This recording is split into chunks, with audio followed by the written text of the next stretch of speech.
Nigérienne, Nigérien, salam alaikum, ina wuni, ina kwana.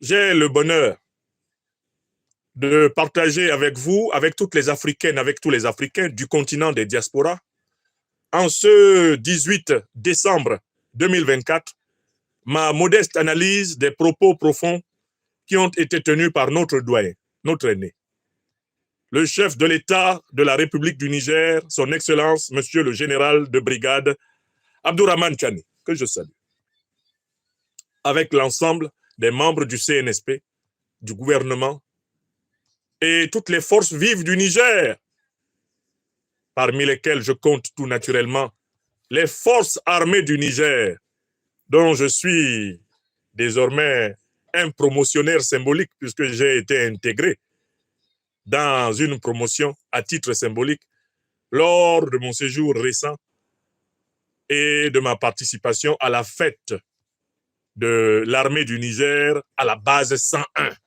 la célèbre base 101 de Niamey, la base de la souveraineté nigérienne. Je les salue. Je salue la fanfare de l'armée nigérienne qui m'aime beaucoup.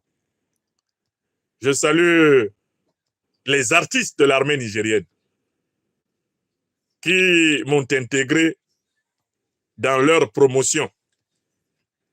Je salue la fine intelligence du peuple nigérien, les hommes, les femmes d'affaires. Je salue les militants. Je salue nos étudiants des universités du Niger, depuis celle d'Agadez, dont je suis désormais un décoré, jusqu'à Abdoul Moumouni à Niamey, dont je connais la bibliothèque. Je les salue. Que ce jour soit un jour béni pour le peuple nigérien, qui est un peuple qui réjouit les Africains, qui est un peuple qui aujourd'hui représente l'Afrique de la manière la plus belle, la plus noble, de la manière la plus vigilante, la plus lucide et la plus courageuse. Je voudrais vous souhaiter, et vous souhaiter au nom de tous les amis, et ils sont des dizaines de millions maintenant, de l'Institut de l'Afrique des libertés à travers le monde, tous les amis internautes de votre serviteur se joignent à cet instant précis à moi pour présenter au peuple nigérien tous nos vœux de force, de santé, de prospérité, de paix, de sécurité, de victoire, d'harmonie, de succès. Dans toutes les péripéties et les épreuves qui lui sont pourtant infligées et dont nous éprouvons dans notre chair la moindre difficulté. Que le Niger soit béni, que le Niger soit béni, que le Niger soit béni. Mais en me tenant ce soir ici dans cet oratoire devant vous, j'ai l'ambition de dire les réflexions qui m'ont été inspirées par l'allocution remarquable du président Abdourahmane Tiani. Je vais vous présenter cette allocution de deux points de vue. D'abord du point de vue de la forme et ensuite du point de vue du fond. La forme et ensuite le fond. Car il faut que les Africaines et les Africains soient attentifs à la forme. Car la forme est le vêtement du fond. Le style, disait Buffon, c'est l'homme. Le président Abdourahmane Tiani est un homme qui est habité par un art précis de la parole. Pour savoir comment il parle, vous devez vous demander à quelle profondeur dans son corps le président Tiani va chercher sa voix. Car en fait, quand un être humain parle, il peut utiliser plusieurs niveaux de cette puissance qui s'appelle la voix. On a une voix buccale, là. On a une voix de gorge, qu'on peut appeler laryngale. Elle est là. On a une voix de poitrine, qu'on peut appeler la voix thoracique. C'est une voix qui est située là, dans la poitrine. on a une voie abdominale qui est la plus basse et la plus profonde. C'est la voie du ventre, celle qui unit la zone du plexus solaire à celle de nos puissances génitrices situées entre nos deux jambes.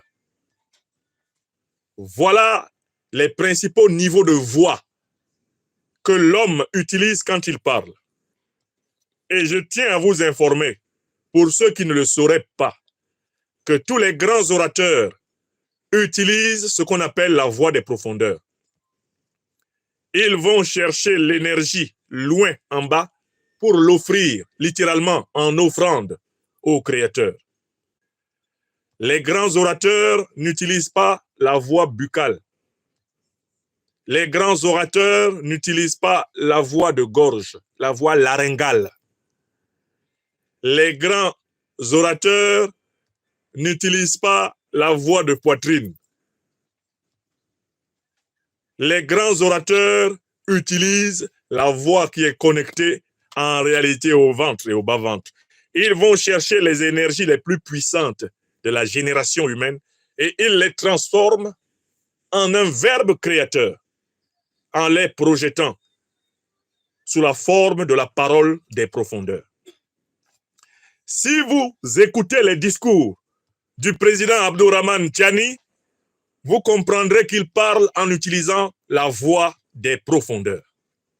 La voix qui vient des tripes. La voix qui monte des entrailles. La voix qui permet à celui qui parle d'engager la totalité de son être dans chacun des mots qu'il prononce. Quand un homme parle avec la voix des tripes, il lui est difficile, voire impossible de mentir. Pour parler avec la voix des tripes, un homme doit entièrement être présent à sa pensée. Pour parler avec la voix des tripes, un homme doit avoir accepté de s'offrir un sacrifice pour la vérité, pour la justice, pour la solidarité de son peuple. Ce que je vous dis à cet instant, je le pratique devant vous. Quand je vous parle, vous vous souviendrez toujours que je vais chercher loin au plus profond de moi. Si vous regardez les grands orateurs de l'histoire, que vous alliez dans l'Antiquité, au Moyen Âge, que vous veniez dans ce qu'on appelle les temps modernes ou les temps contemporains, tous les grands orateurs de l'histoire utilisent la voix dont le président Tiani est un orfèvre, la voix des profondeurs. Ils utilisent la voix des tripes, de telle façon que quand ils vous parlent, vous vivez ce qu'ils vous disent. Quand ils vous parlent, vous les sentez remuer les profondeurs de votre être. Non pas parce que ce seraient des prestidigitateurs, des acteurs, mais parce que ce sont des hommes véridiques.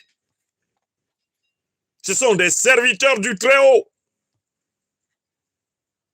Voilà pourquoi ils vont chercher les énergies les plus basses, qu'on peut appeler la boue, pour les transformer en or.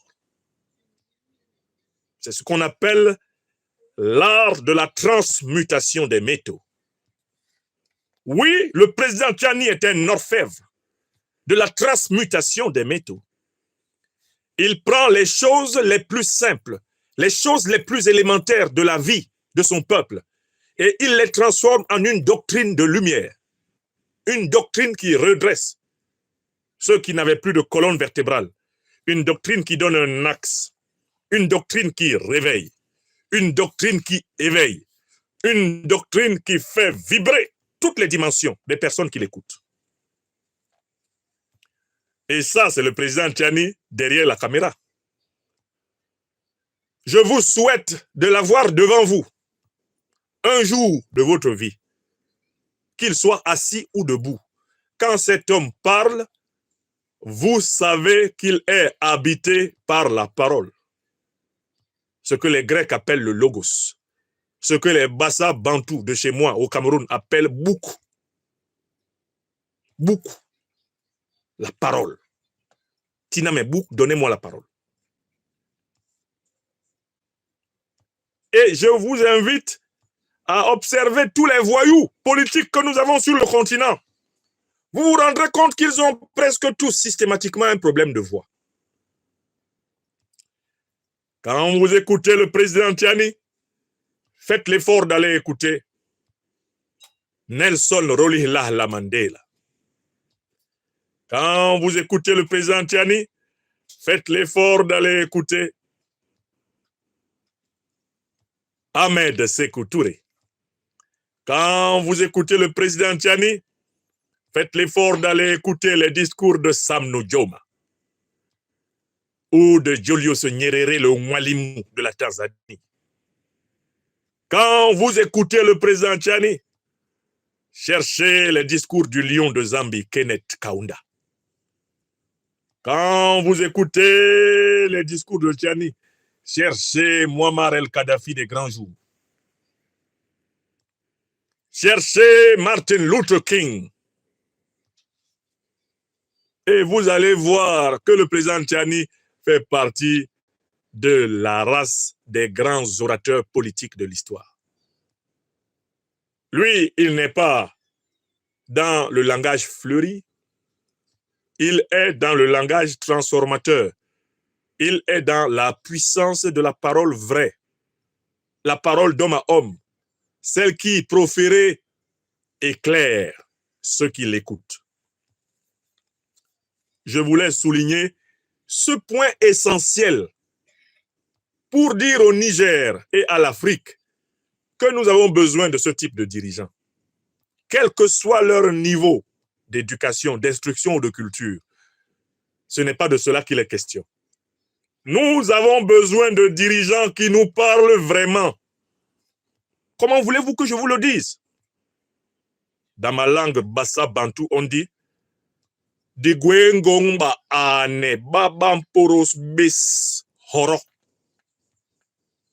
Nous avons besoin de dirigeants qui nous parlent en vérité. Quand ils nous parlent, nous sentons qu'ils nous parlent. Quand ils nous parlent, nous nous souvenons qu'ils nous ont parlé. Et quand ils nous parlent, cela nous parle. Et cela nous donne à notre tour, comme je le fais à cet instant, la force de parler. Ce sont des dirigeants dont la parole inspire. Oui, écoutez les discours de Thomas Isidore Noël Sankara. Oui, écoutez Thomas Isidore Noël Sankara. Et vous serez guéris. Allez écouter l'allocution du Mpodol du Cameroun, Ruben Oumniobe, en 1952, aux Nations Unies. Allez donc écouter l'allocution de l'homme à la parole orthogonale du Mali. Un certain jour de 2022, aux Nations Unies. Vous avez tellement d'exemples de ces discours qui ont une dimension vibratoire, transformatoire, métamorphique, une dimension de transmutation, de ces discours qui vous guérissent même des souffrances de la journée. Tu es sorti le matin de chez toi, tu avais mal au dos. Tu t'assois, tu écoutes le discours du président Tiani et tu sens ton mal de dos qui disparaît. Je vous dis que c'est arrivé actuellement là sur le continent africain. Il y a des gens, en écoutant le président Tiani, ils avaient mal à la tête pour d'autres raisons. Le mal de tête disparaît. Vous pensez que j'exagère? Je n'exagère pas. Beaucoup de personnes à travers l'Afrique, quand ils écoutent des discours de la qualité de celui du président Tiani, ils ont des problèmes qui cessent. Il y a des gens qui étaient tristes, ils ne sont plus tristes. Il y a des gens qui pleuraient pour un petit problème qu'ils ont. Ils considèrent désormais que ce problème-là ne mérite pas qu'ils pleurent. Parce qu'ils ont écouté ce discours. Quand ça entre ici, ça soigne tout dedans. Ce sont des discours qui viennent rendre l'espoir et leur raison de vivre aux Africains, dont beaucoup sont découragés par les difficultés de la vie quotidienne, découragés par la trahison des politiciens, la corruption des politiciens, la méchanceté des politiciens, le cynisme des politiciens. Quand un discours comme celui d'Abdourahmane Tiani, le 17 décembre 2024, entre dans ta vie, il change ta vie.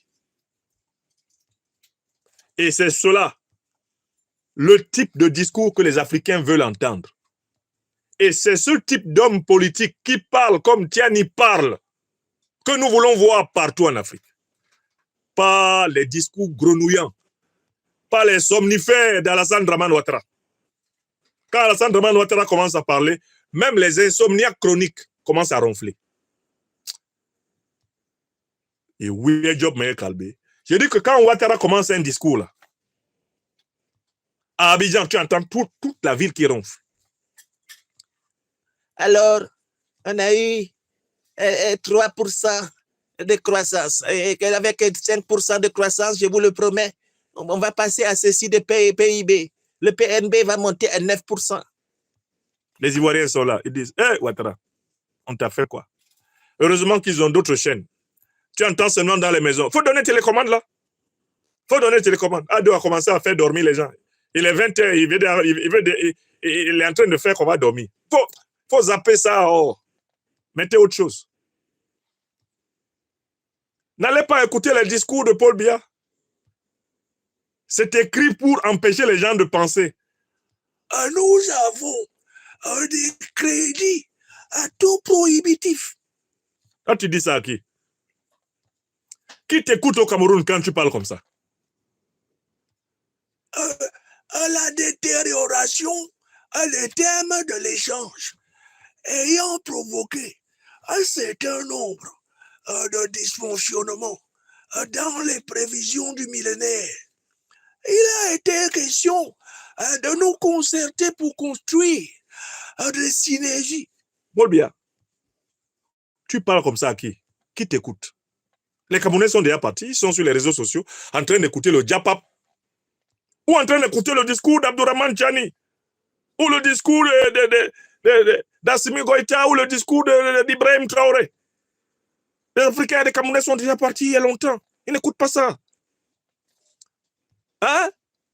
Des discours somniférants. Nous sommes venus, Monsieur le Président, vous féliciter pour vos progrès en matière de stabilité, la stabilité et de démocratie. Voilà Bassirou, Diomaye Faye, en déplacement en Côte d'Ivoire. Dès qu'il fait ça, tu prends ta zapette, tu changes. Tu ne l'écoutes plus. Ouattara, démocratie. Ouattara, auteur de plus de 16 coups d'État. C'est lui, la stabilité, en Côte d'Ivoire. Zapette. Des faux discours.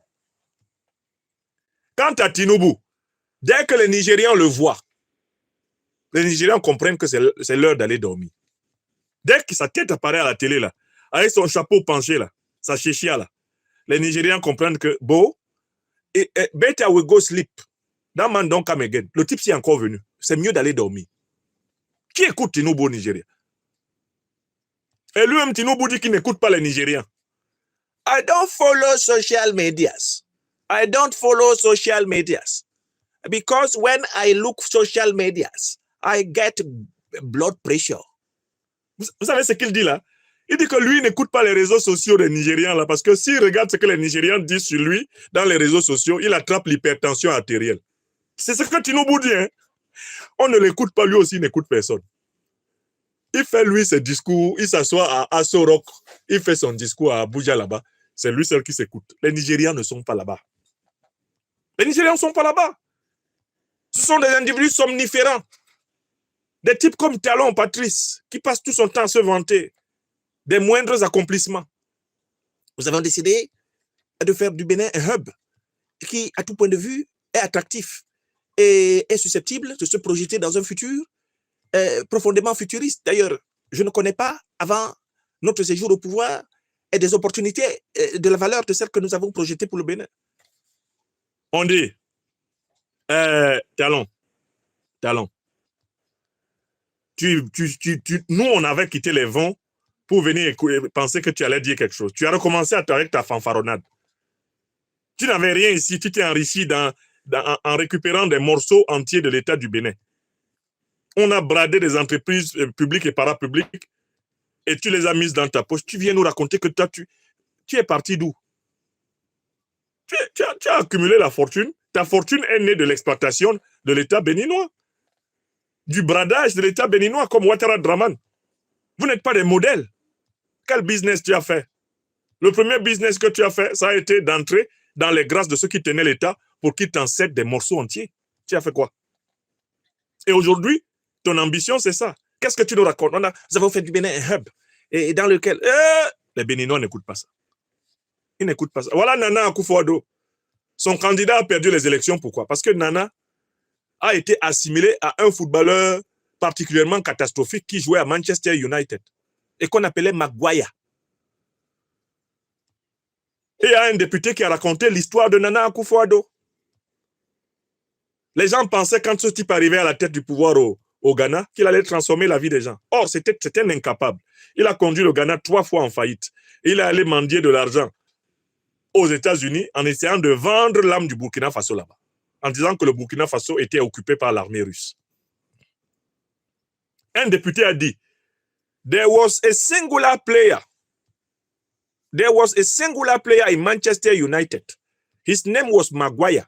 When he came, everybody was sure that that defender will help them to win all kind of football matches.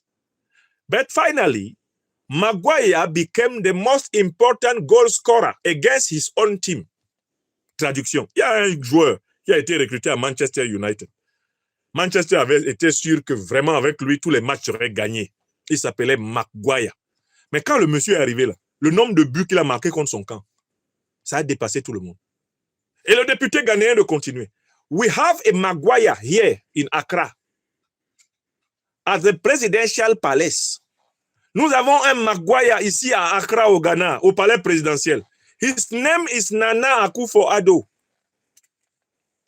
Son nom c'est Nana Akufo-Addo, le meilleur buteur contre son camp de toute l'histoire du Ghana.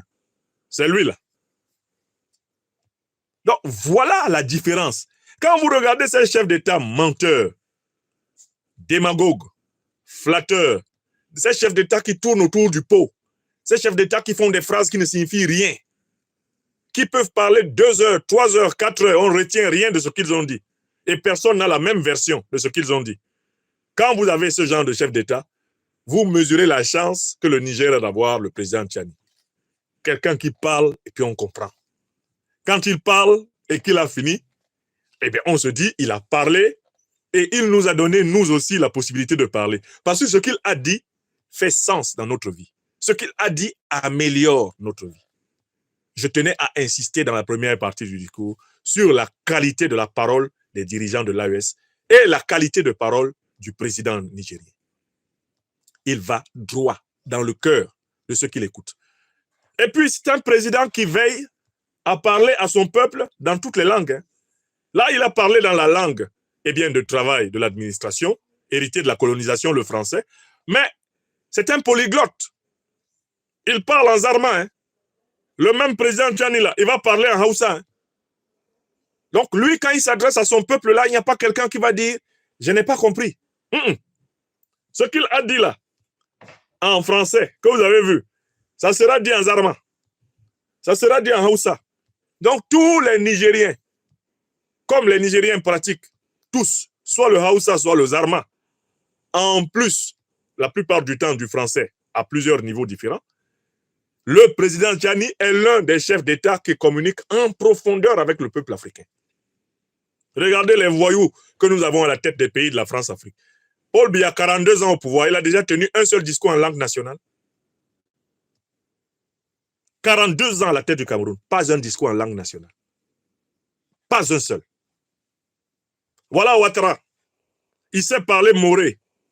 Parce que le moré, c'est la première langue qu'il a maîtrisée. En Haute-Volta. Jamais il va parler en moré.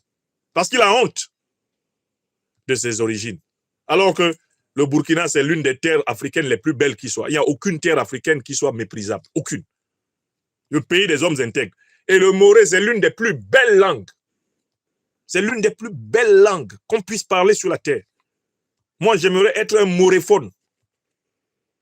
Parfois, je m'amuse à écouter des journalistes en moré et à répéter les textes du journal en moré. Si vous fouillez dans les émissions que j'ai données, vous trouverez des émissions dans lesquelles je prends plaisir à répéter la langue morée parlée par les journalistes. Tellement la langue est belle. Mais regardez Ouattara Draman, il a honte de parler Moré en public. Parce que ce néocolonisé a cru le mensonge des racistes et des colons que parler nos langues, c'est être un ignorant. Donc, de temps en temps, des petites phrases en Moré ou en Djoula lui échappent quand il fait des jurons, quand il est en colère, le chameau. Mais dans la vie quotidienne, non, il ne peut pas parler ça. Puisque ce sont des peaux noires, masques blancs. Regardez-les, vous connaissez leur comportement. Vous connaissez leur comportement. Ils ont honte d'être africains, les ennemis du peuple africain. Certains même, ils vivent en Afrique depuis 30 ans, 40 ans. Et ils essayent toujours de parler le français comme s'ils étaient à Paris. Parce qu'ils pensent que les Africains vont les admirer à cause de leur accent français de Paris. Il y en a qui veulent encore flatter des gens en Afrique en faisant l'accent parisien. Si tu es à Paris et que tu t'exprimes avec l'accent parisien, ça se comprend. Tu le fais pour être bien compris par les Parisiens. On peut te comprendre. Mais tu es à Abidjan. Abidjan que toi-même tu connais là. Tu commences à choco là-bas. Alors que tu sais que quand tu choco, les gens ne te comprennent pas bien. Un authentique habitant dans ce monde doit bénéficier de la chance d'être polyglotte. Il faut parler pour être compris. Et donc, il faut t'adapter au milieu dans lequel tu te trouves pour que ton message passe. Ça se comprend. Mais sans te dépersonnaliser, sans aller jusqu'à te renier. Donc, le président Tchani, la forme de ses discours est une école pour l'Afrique. Il parle clair, il parle vrai, il parle profond, il parle authentique et sa parole a une puissance de transformation, de transmutation et de métamorphose. Puissent les leaders africains, actuels et futurs, s'inspirer de la manière de parler du président Tchani. Nous avons besoin de dirigeants qui parlent comme ça. Pas de faux types, des individus ronronnants, comme Tshisekedi au Congo. Quand Tshisekedi parle, vous voyez bien qu'il parle avec sa gorge. Oh, nous avons parlé au Rwanda, nous avons dit ceci. Tshisekedi, tu es sérieux? Allez écouter Sassou Nguesso du Congo. Hein? Lui, il a la voix de gorge. Mais je ne peux pas dire, mais on a souffert pour arriver à Moscou. Allez les écouter. Vous savez que rien qu'avec ce critère-là, la théorie des 4 voix que je vous ai donnée, vous allez reconnaître les faux types. Ouattara, sa voix, elle vient d'où? C'est une voix de gorge. C'est un hibou. C'est un individu roucoulant. Ouattara, c'est un individu roucoulant. Roucoulant. Mais. C'est pour ça que je limite facilement. Ça vient d'ici. Ça vient. Tellement c'est un faux type qui ne va jamais chercher sa voix au plus profond de ses tripes. Il est toujours superficiel. Il est ici. Il est ici. Ils sont comme ça. Leur voix se situe. Pour ceux qui vont le plus loin possible, leur voix vient de la poitrine. Les menteurs. Ça, c'est leur point fort. Ils parlent sans y croire eux-mêmes. Et personne ne peut les croire qu'ils soient formés à l'art d'écouter.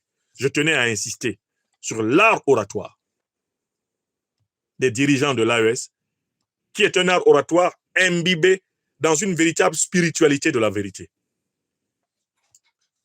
Si tu n'aimes pas la vérité, tu ne parles pas comme ils parlent. Tu parles du bout des lèvres. Tu parles en étant absent de tes mots. Tu ne vis pas ce que tu dis. Et les gens qui t'écoutent ne vivent pas ce que tu leur racontes. Maintenant, deuxième partie de mon analyse de cette allocution. Le contenu. Le contenu de cette allocution est marqué d'abord par la présence de l'invocation du Tout-Puissant, au début et à la fin. Je voudrais que nous analysions la place de l'invocation d'Allah, le Tout-Puissant, dans les discours du président Tchani. Pourquoi invoque-t-il Dieu au début et à la fin de ses discours? Il n'invoque pas Dieu au début et à la fin de ses discours uniquement parce qu'il est musulman. Et que le Dieu musulman s'appelle Allah. Non, il l'invoque au début et à la fin parce que nous, Africains de tradition, sommes convaincus que tout ce que nous faisons, eh bien, n'a de valeur que si nous nous efforçons de nous inspirer de notre Créateur. Il s'agit d'un élément de langage typique d'un homme qui a reçu l'initiation traditionnelle africaine. Écrivez ça. Nous, les Africains, notre tradition enseigne que nous n'avons pas créé la Terre. Nous n'avons pas créé le système solaire. Nous n'avons pas créé l'univers. Nous y avons été créés. Et quand nous prenons la parole, nous la plaçons toujours sous le signe de la reconnaissance envers notre Créateur. Peu importe la manière de l'appeler. On peut l'appeler Ra, comme nos ancêtres les plus lointains l'appelaient. On peut l'appeler Batoupek, comme les Bassa l'appellent, Nyambe, Nzambe. On peut l'appeler Allah, comme les Arabes l'appellent. On peut l'appeler Jéhovah, comme les Juifs l'appellent. On peut appeler le comme vous voulez.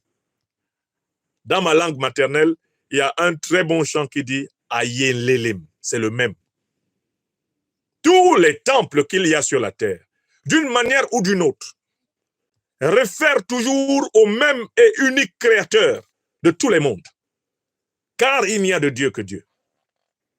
Quand le président Abdourahmane Tiani prend la parole, il prie toujours. Et c'est une manière d'enseigner aux Africaines et aux Africains de retrouver le chemin de la prière. Non pas une prière qui est soumission à un clergé, non pas une prière qui est endoctrinement, mais une prière de gratitude. Dans chaque chose grande que tu fais, est une pensée initiale, que la première brique de chacune de tes œuvres soit un acte de bénédiction à celui qui te donne à l'instant le souffle de vie. Les Africains ne sont pas athées. La tradition africaine nous enseigne l'humilité devant la grandeur du Créateur. Nos théories philosophiques africaines partent du principe de la reconnaissance de la transcendance comme étant un principe organisateur de l'individu, de la société et du cosmos.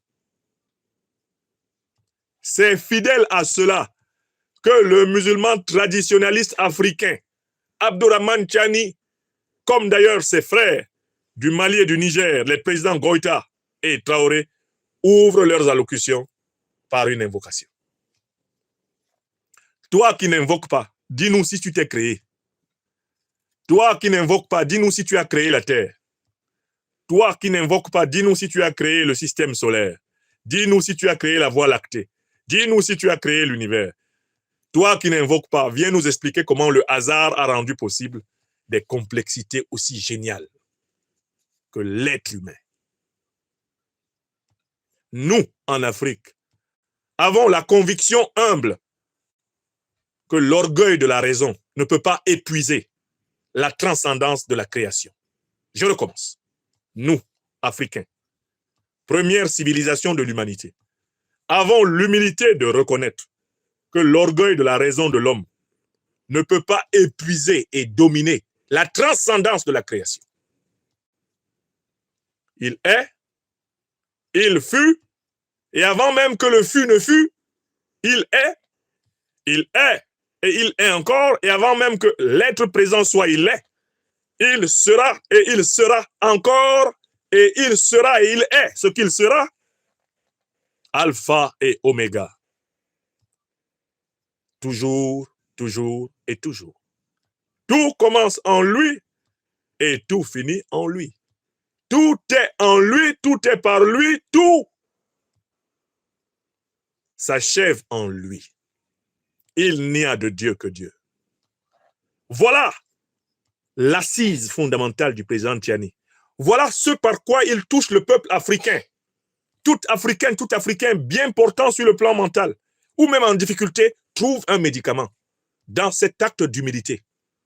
Pendant qu'on a des dirigeants voyous, corrompus de la France-Afrique, de la CEDEAO, qui se prennent pour des dieux sur terre, à l'instar du satrape reptilien venu de Sendou pour troubler la paix des Ivoiriens, et ayant renié notre belle terre burkinabé de Sendou, pour troubler toute l'Afrique avant d'être dégagé. On a les Biya, les Sassou, qui pensent que le pouvoir leur est dû, qu'ils sont faits pour commander aux enfants des autres, Ils sont assis sur la tête des autres. Oui, on a la dictature des Yadema qui pensent que le pouvoir leur est dû. Les débits. Ah, c'est moi seul qui dois être président dans ce pays. Personne d'autre.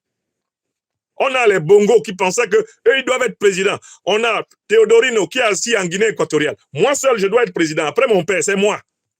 On a Denis Christel qui est assis au Congo-Brazzaville. Oh, après Sassou Nguesso, c'est moi, c'est moi. Des gens qui se prennent pour des dieux. On a le petit Franck Billard qui s'agite lui aussi pour récupérer, croit-il, le Cameroun. Alors qu'Aïdjo n'a même pas donné le Cameroun là à son fils Mohamedou Badjika. Mais Franck Billard est assis, il sort derrière son père, il marche derrière les photos pour qu'on le voit. Après lui, c'est moi. Des individus.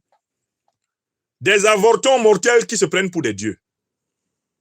Nous, au Sahel, nous adorons le Créateur. Nous le remercions. Car nous sommes des Africains authentiquement initiés. Vous comprenez? Et voilà pourquoi les discours de nos dirigeants au Sahel touchent tous les Africains. Alors que les discours de tous ces renégats, traîtres, valets, vassaux, les dictateurs, les despotes échevelés ne touchent pas les Africains. Parce que ces gens-là n'adorent pas celui qui nous a tous créés. Ce sont les ennemis de Dieu. Les dirigeants de la France-Afrique, là, les dirigeants néocolonisés, les despotes africains sont des ennemis de Dieu. Voilà pourquoi ils préfèrent être adorés. Hein? Adolatrie. L'adolatrie en Côte d'Ivoire. Il faut adolâtrer. Ado. Cissé Bakongo a dit, nous sommes des moutons pions, moutons d'ado. Comment tu peux être mouton d'un être humain alors que le mouton et toi-même, vous avez été créés par Dieu? Mais Cissé Bakongo, c'est vraiment contre vous et pour guérir les Africains de gens dangereux comme vous que des hommes comme le président Tiani nous ont été envoyés pour nous rappeler à tous notre soumission au Tout-Puissant. Cissé Bakongo, pendant que le président, comment il s'appelle? Le président donc du Niger, Abdou Rahman Tiani, commence et conclut ses allocutions par l'invocation du Tout-Puissant. Qu'est-ce que toi tu fais? Écoutons ce que fait un ministre de Ouattara. Incapable de se rendre même compte que là, il est en train de déifier un mortel. Qu'est-ce qu'il fait? Qu'est-ce qu'il fait, Bakongo? J'ai retrouvé ses œuvres-là.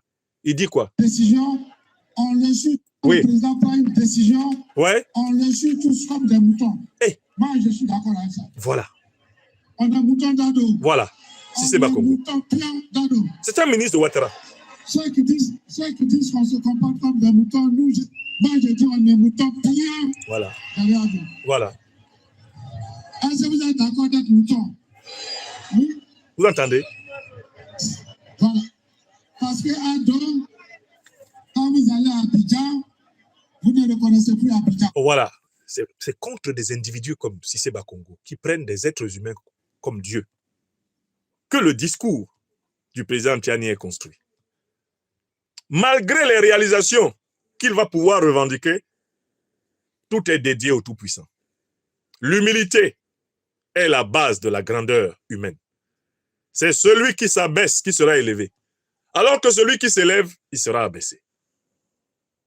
Tous ces présidents africains qui se considèrent comme indispensables, irremplaçables, qui veulent imposer aux peuples africains, leurs frères, leurs enfants, ceux-là qui fabriquent des troisièmes, des quatrièmes, des cinquièmes mandats sur la base de fraude électorale, de viols constitutionnels. Oui, ce sont des violeurs constitutionnels. Mon ami et frère, le docteur en droit, brillantissime avocat, Guy Foutao Oshao Aboubekr me dit souvent, prof, en droit, on parle de violation de la Constitution. Je dis, Maître Abou, les Africains ne sont pas dans vos mots de droit compliqués là. C'est le viol. Les dictateurs africains sont des violeurs. Ça là, les Africains comprennent. Voilà pourquoi ils ne sont pas pieux. Quand ils sont chrétiens, c'est du bout des lèvres. Ils ne croient pas au christianisme. Quand ils sont musulmans, c'est du bout des lèvres. Ils ne croient pas en l'islam. Même quand ils sont juifs, c'est du bout des lèvres. Le Yahweh des juifs, là, ils s'en foutent de lui. Car ils se prennent eux-mêmes pour des dieux. Ce sont des usurpateurs. Et par là, ils reproduisent la figure typique de Satan. Satan, c'est l'ange déchu, c'est l'esprit coupé de Dieu. C'est celui qui se sépare de son Créateur. Satan, c'est tout être, toute créature qui se sépare de son Créateur. Dès que tu renies ton Créateur, tu es Satan. Dans la langue grecque, le mot pour dire Satan, c'est diabolos. Or, diabolos, c'est celui qui divise. Celui qui se divise. Celui qui se coupe. Celui qui dit moi, sans moi, hein, sans moi, sans moi, sans moi. Et ça, ce sont les dictateurs africains. Ils se prennent pour des êtres absolus. Donc, il faut que tout le monde comprenne que la présence du motif divin, la présence de la référence à Dieu dans les discours du président Abdourahmane Tiani est un rappel à l'humilité de la créature qu'il est. Le président Tiani ne nous demande pas de l'adorer. Et en commentant son discours, je ne suis pas en train de dire qu'il est Dieu. Il ne demande pas qu'on le présente comme Dieu. Il ne demande pas qu'on le considère comme Dieu. Le président Tiani dit, je suis un Nigérien, je suis un Africain, je ne suis qu'un homme. Mais je m'efforce d'accomplir mes devoirs envers mon Créateur, mes devoirs envers mon peuple et mes devoirs envers ma propre conscience. Mon Créateur, mon peuple, ma conscience.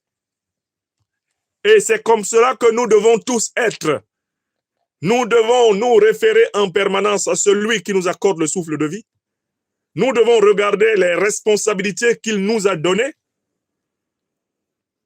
Et nous devons nous référer à sa présence sous la forme de la lumière, de la pensée critique, de la réflexion, de la méditation. La voix de la conscience morale en nous, c'est la présence du Tout-Puissant. Maintenant, nous allons entrer dans les matières qui ont été traitées dans le discours. Les matières sont riches. Le président Abdourahmane Tiani a présenté ce discours comme une dissertation sur la doctrine de la souveraineté du Niger. C'est vraiment une dissertation. Car dans la première partie de son propos, le président nous dit qu'il y a une question qui est centrale et à laquelle toute Nigérienne et tout Nigérien doit faire face. Et cette question est aussi une question à laquelle tout Africain doit faire face. Si tu ne connais pas cette question, c'est que tu n'as rien compris à ce discours. La question est la suivante. Quelle est l'essence de notre République de 1958 à nos jours, depuis la création de la République du Niger? Qu'est-ce que le Niger est réellement? Si le Nigérien et la Nigérienne ne savent pas ce que le Niger est réellement depuis 1958 jusqu'au 17 décembre 2024, ils ne peuvent pas comprendre ce que le président Tiani dit après. Il y a donc un mot-clé dans la question. C'est la notion d'essence. L'essence. Que signifie ce mot? En philosophie.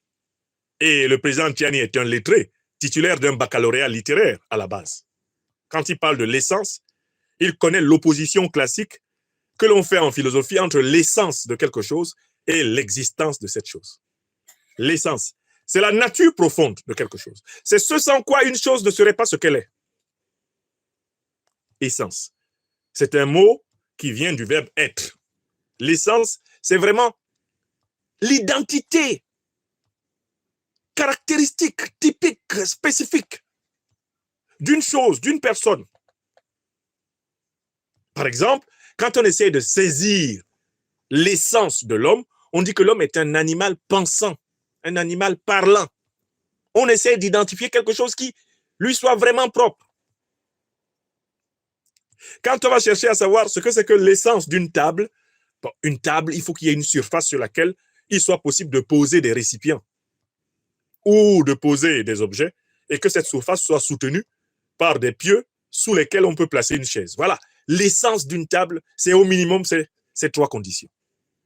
Une surface, des pieux et la possibilité d'en faire usage soit pour manger, soit pour écrire, soit pour poser des objets. On appelle ça une table. Donc, le président Tiani nous dit, regardons le Niger. 66 ans après sa naissance comme république. Et demandons-nous, mais qu'est-ce que c'est que cette République du Niger? La République du Niger, là, elle est quoi réellement? Par exemple, le colon français a proposé de dire, à partir de 1960, que cette République est une entité politique indépendante. Mais est-ce que c'est vrai? Le président Tchani dit, réfléchissons. Est-ce qu'à partir de 1960, jusqu'à nos jours, nous avons réellement exercé cette indépendance? C'est-à-dire la souveraineté.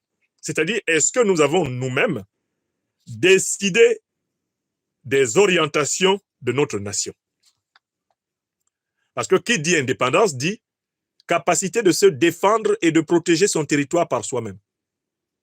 Donc, maîtrise personnelle du système de défense et de sécurité. Qui dit indépendance dit maîtrise des mécanismes économiques de son pays. Maîtrise de la monnaie, maîtrise des flux financiers entrants et sortants, maîtrise des investissements, maîtrise du développement. Qui dit indépendance au sens de souveraineté dit liberté de choix de ses propres dirigeants. Qui dit indépendance dit référence à ses propres valeurs de civilisation, à ses valeurs sociétales. Ce qui renvoie à la souveraineté culturelle et même spirituelle. Le président Tchani demande à chaque Nigérienne, à chaque Nigérien, de prendre un miroir et de regarder le Niger et de demander, est-ce que nous remplissons le concept de souveraineté? Est-ce que notre réalité là, ce que nous sommes là, est-ce que ça correspond à la définition du concept de souveraineté? Est-ce que notre République est essentiellement souveraine? Réponse courageuse du président Abdourahmane Tchani dans ce discours. Mais nous ne sommes pas encore véritablement et complètement souverains. Pendant les 66 ans qui vont de 1958 à 2024, nous n'avons pas pu exercer la totalité des attributs de la souveraineté. Mais pourquoi n'avons-nous pas pu? Nigériennes, Nigériens. Parce que nous avons été confrontés à deux formes d'adversité, nous dit le président Tchani. Une adversité externe, celle des puissances coloniales, et donc ici il s'agit de la France, qui tiennent à exploiter les richesses du Niger à vil prix et même gratuitement ad vitam aeternam. Et nous avons été confrontés, nous dit le président Tchani, à une adversité interne, c'est-à-dire des Nigériennes et des Nigériens soumis au colonialisme, au néocolonialisme et à l'impérialisme, et qui ont contribué à piller et à retarder la marche de notre pays, le Niger, vers la souveraineté. Donc, en fait, le Niger, pendant 66 ans, a combattu un ennemi extérieur, le néocolonialisme français, l'impérialisme occidental, et un ennemi intérieur, le néocolonialisme nigérien, le larbinisme, le vassalisme, l'esprit des nègres de maison, les maillots de Capétia, les peaux noires, masques blancs, qui, pour s'assurer une misérable position de présidaillon, de ministron, de gouvernaillon tropical du néocolonialisme france-africain, ont bradé régulièrement et sauvagement le Niger. Donc le président Tchani secoue la conscience nigérienne en disant « Nous ne correspondons pas encore à l'idéal de notre vocation en tant que communauté humaine. Nous n'avons pas encore rempli tous nos devoirs envers nous-mêmes. » Cela dit, le président Tchani fait preuve de compréhension envers les anciens. Il dit ils ont fait ce qu'ils pouvaient avec les moyens de leur temps. Nous ne pouvons pas jeter, nous ne pouvons pas jeter le bébé et l'eau du bain. Nous ne pouvons pas dire que ceux qui nous ont précédés, les Hamani Diori, les Seyni Kounché, on ne peut pas dire que les présidents Saïbou, on ne peut pas dire que les présidents Tanja, Mahaman Ousmane, on ne peut pas dire que les présidents Mahamadou Issoufou ou Bazoum ont fait tout faux, tout était faux dans ce qu'ils ont fait, dit le président Tchani. Mais quelle grandeur! Quelle modestie! De ne pas rejeter entièrement ce qu'ont fait ses prédécesseurs. Je pense aussi au président, malheureusement éphémère, Ibrahim Baré Maïnassara, ou au président aussi éphémère, mais toujours vivant, Salih Djibo, que je n'oublie pas. Tous ceux qui sont passés là, au poste de chef de l'État, avant lui, nous dit le président Tchani, ils ont essayé. Chacun a fait ce qu'il pouvait. Mais le président Tchani nous dit, parmi eux quand même, il faut introduire une distinction entre ceux qui étaient portés par le service du peuple nigérien et ceux qui étaient portés par le service du néocolonialisme français et de l'impérialisme occidental. Le président Tchani nous dit, Wallahi billahi ta'ala, on ne peut pas les mélanger quand même. C'est une manière de dire qu'il y a quand même une différence entre le président Tandja Mamadou et le gentil Mohamed Bazoum, qui a fait boum, comme je le lui avais promis à Niamey. Il ne faut pas mélanger les serviettes avec les torchons. Ça seulement, le président Tchani, il nous donne cet indice au passage. Il dit, je suis respectueux de tous ceux qui m'ont précédé à la tête du pays. Mais, je ne les mélange pas et je ne les prends pas tous pour égaux. Il y a ceux qui ont fait du mieux qu'ils pouvaient pour le Niger. Et puis, il y a ceux qui ont fait le pire qu'ils pouvaient contre le Niger. Je ne peux pas les mettre tous sur le même pied d'égalité. Là encore, j'ai été frappé par à la fois la modestie et la franchise du président Abdourahmane Tchani. Et alors, comme il voulait s'adresser à la conscience nigérienne, je remarque que dans ce discours, le président n'a pas cité le nom de quelqu'un. Les morveux se mouchaient eux-mêmes. Puisque c'était un discours à la nation qui avait pour but de rassembler le plus largement les Nigériennes et les Nigériens, le président Tchani a choisi de s'adresser à l'intelligence pure de chacun. Il n'a pas cité le nom de quelqu'un. Hein. Il n'a pas dit, ah, Seni Kounché, c'était mieux que Hamani Diori. Il n'a pas dit, ah, bon, Salih Djibo, ça, c'était un peu limite. Il n'a pas dit, Baïré Manassara, bon, il y avait du bon, du mauvais. Il n'a pas dit, bon, Saïbou, c'était acceptable ou pas. Non. Il n'est même pas entré dans les détails pour dire, Tandja, vraiment, c'était bien. Il n'est pas entré dans les détails pour dire, bon, Mohamed Ousmane, il y avait des choses, il y avait d'autres qui n'allaient pas. Il n'est pas entré dans les détails. Il n'est vraiment pas entré dans les détails pour dire, Bazoum, wallahi, il n'y avait rien de bon avec ce monsieur. Il n'est pas entré dans les détails pour dire, oh, mais Issoufou n'est pas clair. Il y a des choses intéressantes qu'il a faites, mais Issoufou, wallahi, je ne peux pas le laisser dans mon dos. Ce monsieur-là, il est trop glissant. Le président Tchani a choisi de ne pas entrer dans ces considérations pour se placer au-dessus de la mêlée et sauvegarder l'essentiel, l'unité du peuple nigérien. Ça encore, c'est une qualité que cet homme a. Depuis qu'il est au pouvoir à la tête du Niger, il n'entre pas dans les intrigues. Le président Tchani ne commente pas les intrigues. Il est concentré sur l'axe de la souveraineté nigérienne. Il est concentré sur tout ce qui est de nature à élever le peuple nigérien. Le président Tchani, il ne déblatère pas à gauche et à droite. Il ne fait pas des sorties, comment on va dire, dérapées. Ce n'est pas un président ouya-ouya. Ce n'est pas un président à la parole dérapante, rapante, imprévisible, incontrôlé, incontrôlable. Ce n'est pas un président, comment on va dire ça? Ce n'est pas un président qui fait dans la spontanéité démesurée. Ce n'est pas un président de l'hubris. Ce n'est pas un président de la démesure. Le militaire de carrière qu'il est, le chef qu'il est, l'amoureux serviteur de son pays qu'il est, c'est quelqu'un qui avance de façon méthodique. C'est un président méthodique, Abdourahmane Tchani. Quand il n'a pas encore maîtrisé méthodiquement une situation, il n'en parle pas. Il s'occupe à la maîtriser. Donc, j'ai été très admiratif de sa manière de faire le bilan de ses prédécesseurs, mais en frappant les méchants en mode Wi-Fi, c'est-à-dire sans les toucher comme ça. Vous savez, ce sont les enfants qui m'ont appris cette expression ici en France. Les enfants qui jouent dans les équipes, là, dans l'équipe de foot de mon fils Théo, j'ai entendu cette expression là-bas. Quand ils s'en vont jouer au foot, chacun a sa bouteille d'eau, mais parfois, l'eau de l'un des enfants est fini. Donc, il est obligé de demander à ses camarades s'il y en a un qui a de l'eau. Alors, comme personne ne veut boire la salive de son camarade, les petits-enfants, là, dans les équipes de football en France, ils ont inventé l'expression « boire en Wi-Fi ». C'est-à-dire qu'il te donne son eau, mais il ne faut pas que tes lèvres touchent sa bouteille.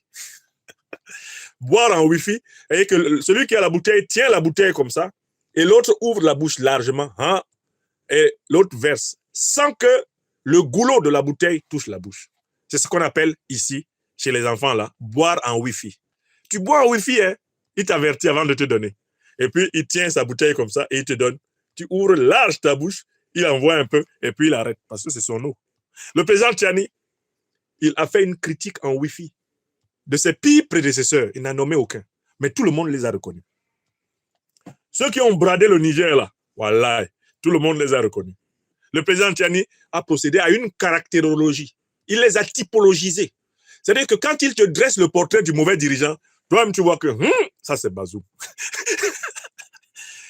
Le portrait de Bazoum est tellement réaliste qu'à la limite, tu n'as même plus besoin qu'il dise Bazoum. Toi-même tu vois. Dès qu'il décrit ceux qui ont bradé la patrie, qui ont livré la patrie aux terroristes, ceux qui ont livré la patrie au néocolonialisme français, ceux qui ont livré la patrie aux impérialistes, toi-même tu sais, ceux qui ont signé des accords pour que l'armée américaine s'installe au Niger, toi-même tu sais, ceux qui ont signé des accords pour donner la base militaire française, toi-même tu sais, tu n'as pas besoin. Lui, il est là pour rappeler, selon sa méthode fondamentale du rappel qui sauve l'âme. Et comme il a pour devise l'Aboussani Zanchan Kassani, c'est-à-dire que ce qui concerne le pays est tellement important que nous devons constamment faire l'effort de nous élever pour préserver l'essentiel. Il frappe en Wi-Fi ses adversaires. Il les frappe en Wi-Fi. En Wi-Fi. Sans contact. Chacun tombe sous sa parole. Maintenant, le président Tchiani, dans la deuxième partie de son allocution, va faire un travail de pédagogie. Il va expliquer aux Nigériennes et aux Nigériens la stratégie choisie par l'ennemi interne et externe du Niger. De telle façon que chaque Nigérien devienne un expert en géostratégie et en géopolitique nigérienne et africaine. Ce qui me plaît sur le président Tchiani, c'est qu'il parie pour l'intelligence de son peuple. Il ne se comporte pas comme les dirigeants néocolonisés, les dirigeants vassaux de la France-Afrique, les despotes, Ouattara, Biya, qui ont l'habitude de parler une langue incompréhensible par le peuple, parce qu'ils n'ont de compte à rendre qu'à leurs maîtres, les néocolonisateurs et les impérialistes occidentaux. Ici, le président Tchiani prend la peine de décrire la situation de l'adversité interne et externe. Et il va la décrire d'une manière limpide dans la deuxième partie de son discours. L'ennemi, à savoir le néocolonialisme français et l'impérialisme occidental, car c'est d'eux qu'il s'agit, a commencé par une attaque frontale contre le peuple nigérien, après la prise du pouvoir des révolutionnaires panafricanistes du CNSP le 26 juillet 2023. Ça a été l'embargo que le président Tchiani appelle un embargo inédit et inhumain. Inédit pourquoi? Parce qu'aucun texte de la CEDEAO ne permettait cet embargo. Aucun texte. C'est un embargo illégal et illégitime. Il est inédit au sens où, vraiment, rien n'a été édité qui préparait la mise en place d'un tel embargo. Deuxièmement, il est inhumain parce qu'il a entraîné des morts d'hommes dans les maternités. Des entreprises nigériennes qui ont fermé, des familles sont retrouvées au chômage. Des enfants n'ont pas pu aller à l'école. Cet embargo a entraîné des pertes lourdes pour l'État nigérien. Et par conséquent, ceci a entraîné des séquelles dans la population. Cet embargo a en réalité essayé de faire disparaître l'État nigérien, le dissoudre, le disséquer, le dépécer. Mais face à la mobilisation du peuple nigérien autour du CNSP et de son chef, le président Tchiani, et face à la mobilisation des peuples frères du Mali et du Burkina Faso, la méthode frontale choisie par la CEDEAO, pistonnée, comme l'a dit le président Laurent Gbagbo, dans le dos par le néocolonialisme français et par l'impérialisme occidental, cette méthode a échoué. Alassane Draman Ouattara n'a jamais pu envoyer ces 1500 gugus qui se seraient tous fait recirconcire à zéro s'ils avaient mis un seul de leurs pieds au Niger. C'est là que les Nigériens allaient leur expliquer qu'en Afrique de l'Ouest, on les connaît comme les coupeurs de pines. Wallahi billahi talai. Ouattara Draman avait envoyé 49 mercenaires de Watner au Mali. Ils ont été pris et ils ont été grassement nourris pendant 9 mois. Mais si Ouattara Draman s'amusait à envoyer à Tchiani ces soi-disant 1500 gugus pour combattre l'armée nigérienne que je connais là, tous, ils auraient été circoncis à zéro. Personne ne serait rentré avec l'arbre et les 2 noix à Abidjan. C'est là où ils allaient comprendre que c'est Aoussa qui coupe pine même à Abidjan là-bas. Parce que quand j'ai causé avec les militaires nigériens, vraiment, certains disaient vraiment la vie est terrible. Hein. Nous, on aurait vraiment aimé voir les gens de Ouattara. Si c'est seulement Alassane Ouattara là, même demain matin, qu'il envoie, qu'il prenne n'importe quel compartiment de l'armée ivoirienne, il nous envoie ça. Nous, à Niamey, ici, on aime ça. On aime des garçons qui veulent affronter des garçons. Vous quittez la Côte d'Ivoire là-bas. Vous traversez 3 pays, pratiquement, pour venir entrer dans le nôtre. Soi-disant pour rétablir un Libyen qui nous a été imposé par les néocolons français et leur serviteur Mahamadou Issoufou. Voilà, c'est pour ça que vous avez traversé 3 pays là, pour venir nous attaquer ici à Niamey. Non, les militaires nigériens m'ont dit, hé, professeur, la politique vraiment a des bons côtés, ils ont sauvé les gens de Ouattara. Nous, on voulait qu'ils viennent. Que nous-mêmes, on disait à nos patrons, les 1500 de Ouattara là, eux, il faut dire que vraiment qu'ils viennent. S'ils veulent même, on va leur donner l'endroit où ils atterrissent d'abord l'aéroport. On ne va pas tirer tant qu'ils sont en l'air là. Ils descendent d'abord. Quand ils sont descendus, on dit, bon, ok, on va commencer le combat maintenant. Ce que vous voulez là, vous allez avoir. Si un d'entre vous rentre à Abidjan, c'est que ce n'est pas nous, les militaires du Niger. Alassane Ouattara n'a jamais gagné de guerre. Toutes les guerres qu'il a gagnées sont celles qui ont été faites pour lui, par la France et par la jeunesse ivoirienne qu'il avait trompée. Alassane Ouattara n'a jamais gagné de guerre, même en Côte d'Ivoire là-bas, il n'a jamais gagné de guerre. Si on le laissait avec le président Bédié là, Bédié n'en faisait qu'une bouchée. C'est pour ça qu'il a fui. Quand le président Bédié exerçant le pouvoir le cherchait, Ouattara a fui. Il sait, il ne pouvait pas. Pourtant, il avait été Premier ministre pendant 3 ans en Côte d'Ivoire. Il s'est cherché rapidement. Quand le président Gbagbo a pris le pouvoir, Ouattara a essayé de récupérer le pouvoir en octobre 2000. Il a vu dedans. Il s'est cherché en même temps. Il lui a fallu le soutien d'une partie de la jeunesse ivoirienne. Il lui a fallu le soutien du Burkina Faso, du président Blaise Compaoré. Il lui a surtout fallu le soutien de la France, de Nicolas Paul Stéphane Sarkozy de Nagui Bokcha. C'est tout ça qui lui a permis, avec l'imprimatur de l'ONU, d'exercer le pouvoir. Mais un type qui n'a jamais eu la capacité de gagner lui-même une guerre, Ouattara Draman, vous imaginez que ce type sorte de Côte d'Ivoire avec 1500 hommes pour aller gagner une guerre au Niger? Non. Il y a vraiment des gens ici dehors.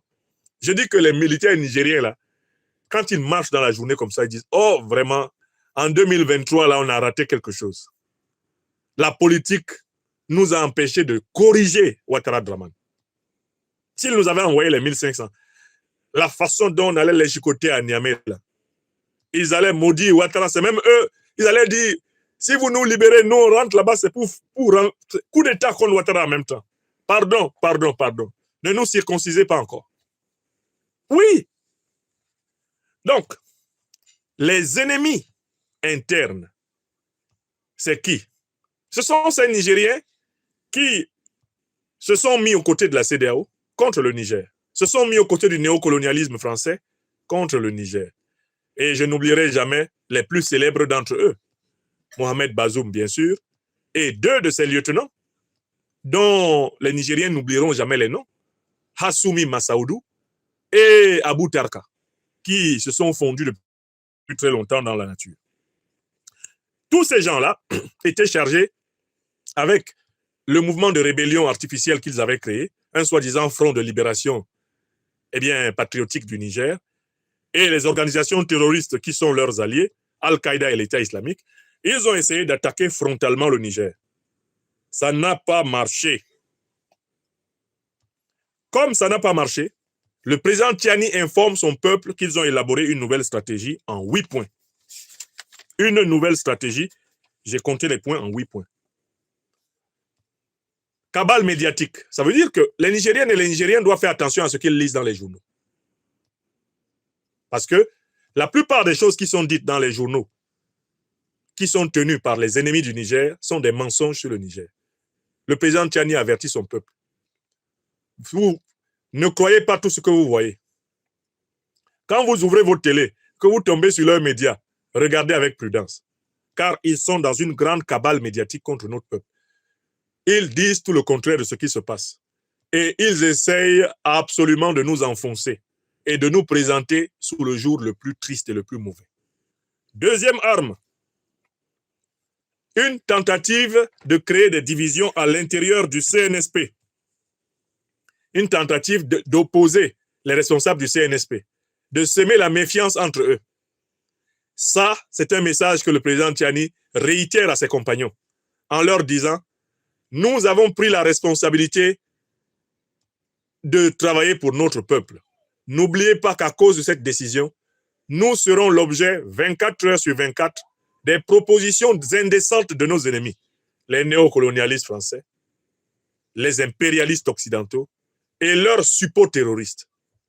On va vous proposer des valises entières d'argent, des millions d'euros, des millions de dollars, des milliards de CFA vous seront proposés, vous, membres du CNSP, pour livrer vos frères, livrer votre peuple. Ne succombons jamais à cela. On va essayer de vous faire croire que vos frères d'armes préparent un coup tordu contre vous, que tel ou tel se sont associés pour vous éliminer. Ne cédez jamais à ce chantage, car nous avons le pouvoir de nous parler, de nous entendre. Nous avons prêté serment de servir notre peuple. Ne laissons jamais notre révolution être infiltrée par la méfiance. C'est ce que dit le président Tiani. On a voulu s'aimer une tension entre les militaires et les civils, c'est-à-dire entre le CNSP et le gouvernement, dirigé par le président, par le premier ministre Ali Mahaman Lamine Zaïd. Là encore, le président Tiani envoie un message à son premier ministre et aux membres du gouvernement pour leur dire « Ne laissons jamais personne se mettre entre l'écorce du gouvernement et l'arbre du CNSP. Jamais quelqu'un ne doit se mettre entre nous. Toi, mon petit frère, Mahaman Lamine Zayn, tu es mon premier ministre. Ce qui se passe entre toi et moi, personne ne doit entrer dedans. Vous, les ministres du gouvernement que j'ai nommés avec le premier ministre, ce qui se passe entre vous et moi, personne ne doit entrer dedans. C'est ce message qu'il envoie.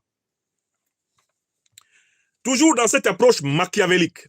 Et ici, machiavélique renvoie à Nicolas Machiavel, le philosophe italien, qui a soutenu dans son grand ouvrage De Principatibus, intitulé en français Le Prince, que l'art politique consiste à être loup et renard.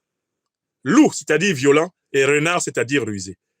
Le machiavélisme, c'est donc toutes les stratégies de ruse et de tromperie et de violence qui sont utilisées pour parvenir à prendre le pouvoir, à le conserver et à combattre ses ennemis.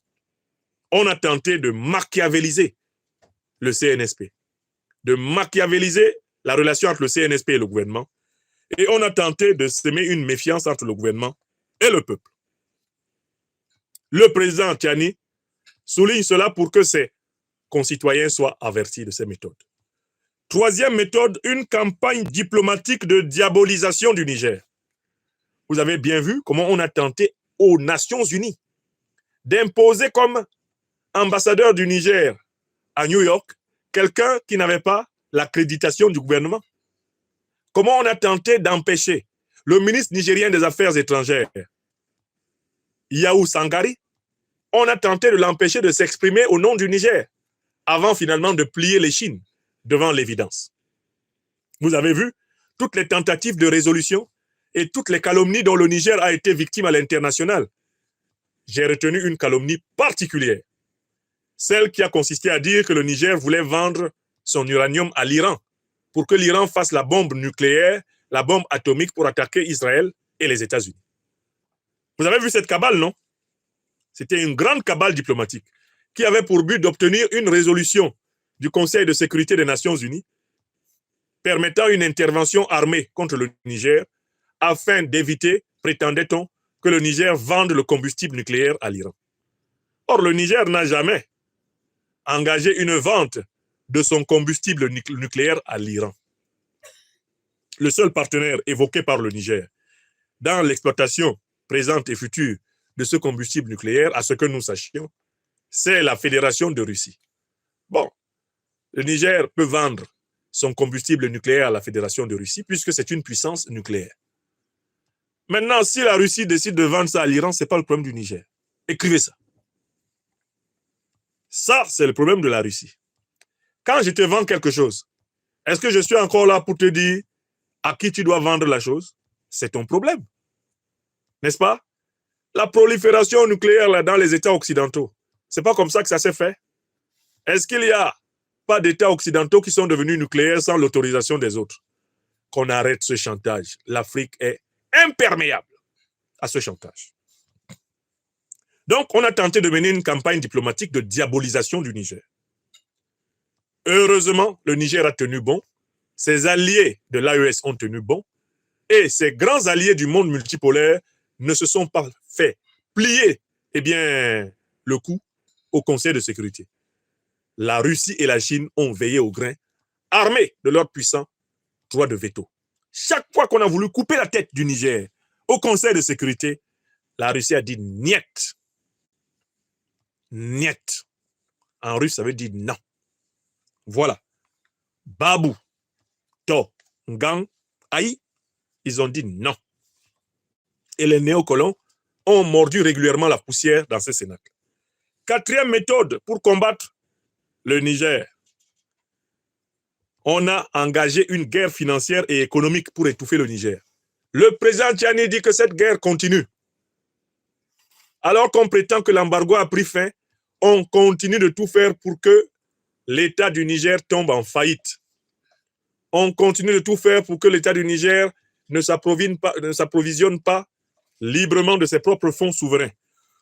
On continue de tout faire pour bloquer les livraisons de marchandises pourtant dûment achetées par l'État du Niger. La guerre financière et économique se poursuit, d'autant plus que le Niger a encore sa main dans la bouche de la Banque de France à travers le franc CFA. Le président Tchani a promis que ses compagnons de l'AES et lui vont sortir le Sahel du franc CFA. Et c'est un élément essentiel qui justifie qu'il ait dit que la souveraineté n'est pas encore entièrement acquise. La souveraineté n'est pas encore entièrement acquise.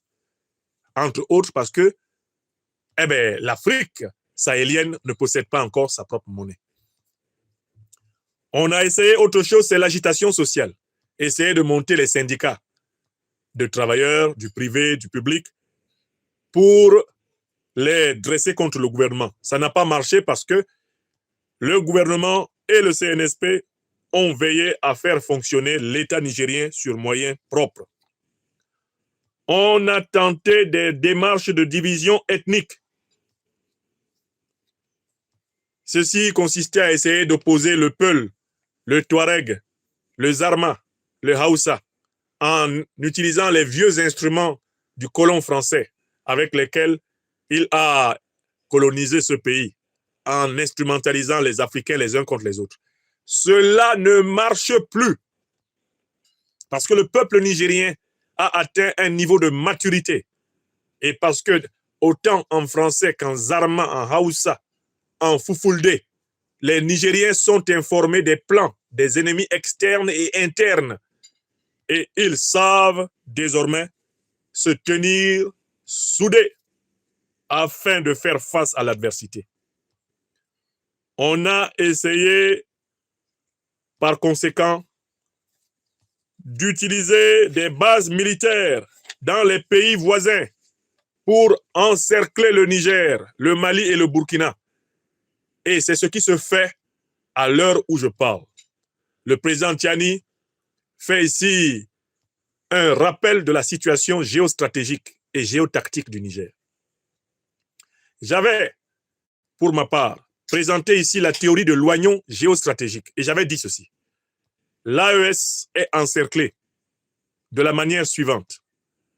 Premier cercle, les groupes armés terroristes qui sont infiltrés dans le territoire de l'AES. Deuxième cercle, les armées néocolonisées et vassales de la CEDEAO qui sont utilisées comme base arrière par les groupes armés terroristes. Troisième cercle, les bases militaires des puissances de l'OTAN qui sont en réalité les parraines et les sponsors non seulement des pays néocolonisés et vassaux de la CEDEAO, mais aussi des groupes armés terroristes. Voilà les trois cercles de l'oignon géostratégique qui a été mis en place contre l'Alliance des États du Sahel. Et je l'ai expliqué dans une conférence entière. Vous pourrez toujours la retrouver en tapant l'oignon géostratégique. Franklin Nyamsi. Vous la tapez, que ce soit sur YouTube ou sur Facebook, vous aurez cette conférence. Le président Tiani, eh bien, valide cette idée que l'on s'est placé en forme d'encerclement autour de l'AES et que l'on cherche par tous les moyens, par les groupes terroristes, par les pays de la CEDEAO, on cherche par les bases avancées de l'OTAN à déstabiliser de toutes les façons possibles l'AES. D'où il cite le 8e moyen, à savoir la formation, le renseignement, le soutien, le financement et l'aide matérielle logistique aux terroristes. Choses qui ont été accusées par le Mali, le Burkina et le Niger contre les puissances de l'OTAN et notamment contre la puissance française. Dossier toujours non examiné au Conseil de sécurité des Nations Unies. Donc le président Tiani a mis tous les Nigériens au même pied d'égalité que les membres du gouvernement. Toute Nigérienne, tout Nigérien qui a écouté ce discours savent les 8 stratégies utilisées par l'ennemi externe et interne pour attaquer le peuple nigérien. Or, celui qui sait peut donc prévoir, et celui qui peut prévoir peut agir. La connaissance procure la prévoyance améliore l'action. C'est alors que le président Tiani, dans la dernière partie de son allocution, va s'attacher non seulement à remercier le peuple nigérien, l'armée nigérienne et toutes les familles endeuillées de cette armée. Il va saluer les diasporas du Niger. Il va saluer les pays alliés du Niger, les peuples, les citoyens, les citoyennes alliés du Niger à travers le monde, de s'être unis au Niger en considérant qu'il vaut mieux la dignité dans la souffrance au confort dans l'asservissement. Il vaut mieux la dignité dans la souffrance au confort dans l'asservissement. Il vaut mieux la dignité dans la souffrance au confort dans l'asservissement. C'est alors que, modestement, le chef de l'État nigérien choisit de faire le bilan à mi-parcours de ce que le CNSP, le gouvernement du Niger, sous sa responsabilité, ont réalisé. Qu'est-ce qu'ils ont réalisé face au corset du néocolonialisme? Qu'est-ce qu'ils ont réalisé sur le chemin de la souveraineté, condition essentielle du développement? Qu'est-ce qu'ils ont réalisé? Le président Tiani invite les Nigériennes et les Nigériens à apprécier son bilan. Il dit: nous avons réalisé des accomplissements structurants. C'est une expression importante. Accomplissement structurant, ça veut dire quoi? Des changements qui transforment notre vie. Il ne s'agit pas de changements superficiels. Il ne s'agit pas d'accomplissements qui ont pour but, je ne sais pas, de préparer une campagne présidentielle quelconque. Non. Le président Tiani dit, nous avons commencé à agir sur ce qui transforme notre vie. Nous avons commencé à transformer notre vie, c'est-à-dire à devenir réellement souverains, à devenir réellement les maîtres de nos vies. Mais comment? Qu'avons-nous fait? Et tout le monde peut le vérifier. Écoutez les changements structurels apportés par le président du CNSP et ses compagnons. Le gouvernement nigérien renvoie sans haine ni violence des forces étrangères. Qui peut nier ça? Qui a renvoyé sans haine ni violence l'armée néocoloniale française qui occupait le sol nigérien? Qui a fait ça? C'est le CNSP du Niger, à la tête duquel le président Tchani. Personne avant lui ne l'a fait. Ça fait un. Qui a renvoyé l'armée impérialiste américaine qui plastronnait dans la région d'Agadez, faisait voler des drones, sauf pour combattre les terroristes? Qui leur a dit, pliez bagages, allez chez vous? C'est le président Abdourahmane Tchani, c'est le CNSP du Niger, c'est le gouvernement du Niger. Oui ou non? Vous n'avez pas vu les Américains partir? Ça s'appelle une réalisation, une transformation structurelle. J'en profite pour dire au président Tchani et à tous ses compagnons que tous les dirigeants du Sud global qui ont fait partie les troupes françaises et les troupes américaines ont contracté envers les puissances en question une inimitié à vie. Je recommence une deuxième fois. Tous les dirigeants de ce monde qui ont fait partir un jour des troupes néocoloniales françaises, les troupes impérialistes américaines de leur sol, ont contracté par là une inimitié à vie. Il est bon que toute la hiérarchie du CNSP, que tous les membres actuels du gouvernement et que le peuple nigérien note que le niveau de conscience qui a permis le départ des armées françaises et américaines ne doit plus jamais être perdu. C'est-à-dire que le peuple nigérien ne doit plus jamais s'oublier en deçà de ce niveau de vigilance. Le jour où des dirigeants nigériens vont s'oublier pour laisser à nouveau venir sur le sol du Niger les troupes néocolonialistes françaises ou américaines ou quelconques pour occuper le Niger, ce jour-là, les pires regrets seront vécus dans la chair de notre peuple. Sachez que les néocolonialistes ne pardonnent jamais à ceux qui leur ont dit « partez ». Bachar el-Assad le sait. Muammar el-Kadhafi, là où il est, le sait. Saddam Hussein le sait. Vladimir Poutine qui est là actuellement, il le sait. Xi Jinping le sait. Tout le Sud global qu'on a appelé abusivement le tiers-monde et qui a lutté contre les puissances colonialistes et impérialistes le sait. Ce sont des pas qui s'accompagnent de l'interdiction de la marche arrière. Ce sont des pas qui ne doivent se faire qu'en avant. Quand vous avez dit à l'armée française, ne vous installez plus chez nous, écrivez ce plus-là en très gros mots et ne recommencez plus jamais à leur donner la moindre opportunité de s'installer. L'autre chose qu'il faut noter, c'est qu'une fois que vous avez dit à l'armée française et à l'armée américaine de ne pas s'installer chez vous, considérez que les dirigeants français qui ont été moulés dans le néocolonialisme, les dirigeants américains qui considèrent que le monde leur appartient et qu'ils auraient comme destin manifeste de commander à toute la terre, vous inscrivent dans la liste rouge, eh bien, des régimes à dégommer tôt ou tard. Par conséquent, il ne faut jamais plus leur faire confiance. Il ne faut jamais plus croire que vos négociations éventuelles avec eux améliorent votre sort. Car ces gens ne connaissent pas le mot pardon. Et c'est ce que ne semble pas avoir compris Faustin Archange Touadéra, qui après leur avoir dit « partez », est en train de revenir dans leurs mains et leur faire des lâches sourires en leur disant « en fait, j'étais votre ami, mais vous n'aviez pas bien compris. » Il va voir. À qui il fait ça? Réalisation concrète du Niger. Catégorie 2. La dénonciation de tous les contrats, de toutes les conventions, de tous les traités, de tous les textes internationaux iniques qui comportent des clauses défavorisant les intérêts vitaux du peuple nigérien. Ça, c'est un fait que vous pouvez constater.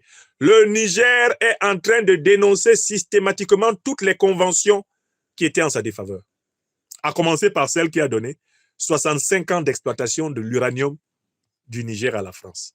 Le Niger a dit, Wallahi billahi talahi, plus jamais ça là ne va commencer. Terminé.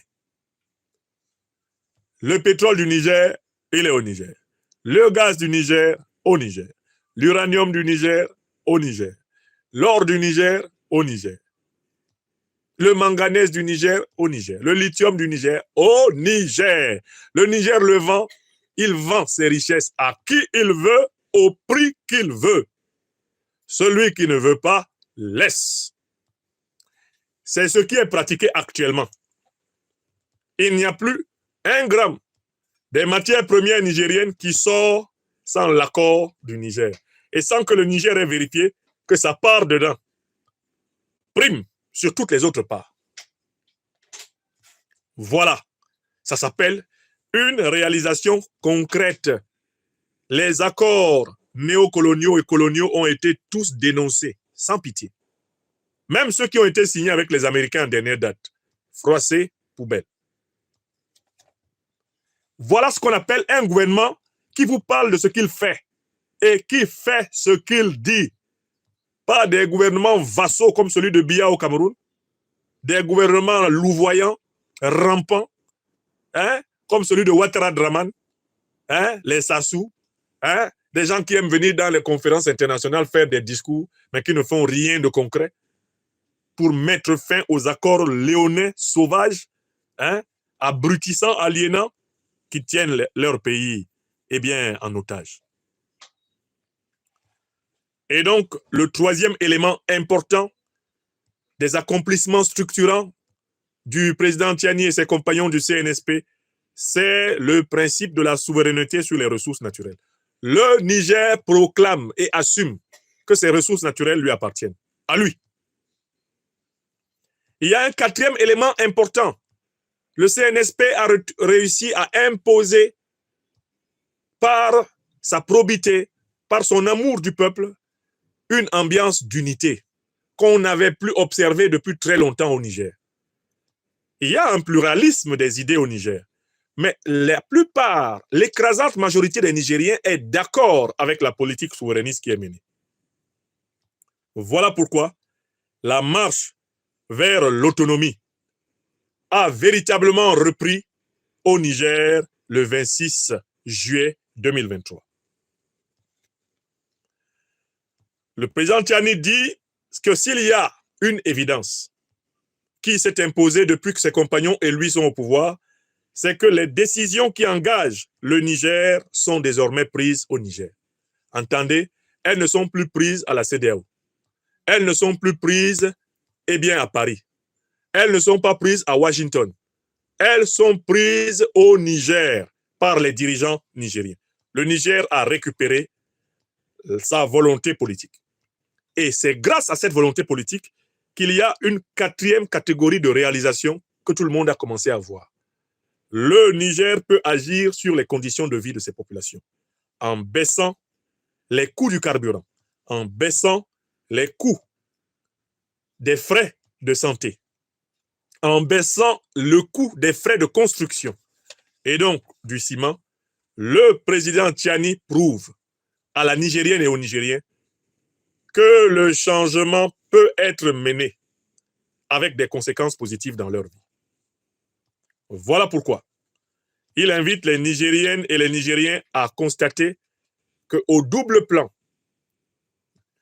international et national, le CNSP est en train de transformer le Niger en un État véritablement souverain.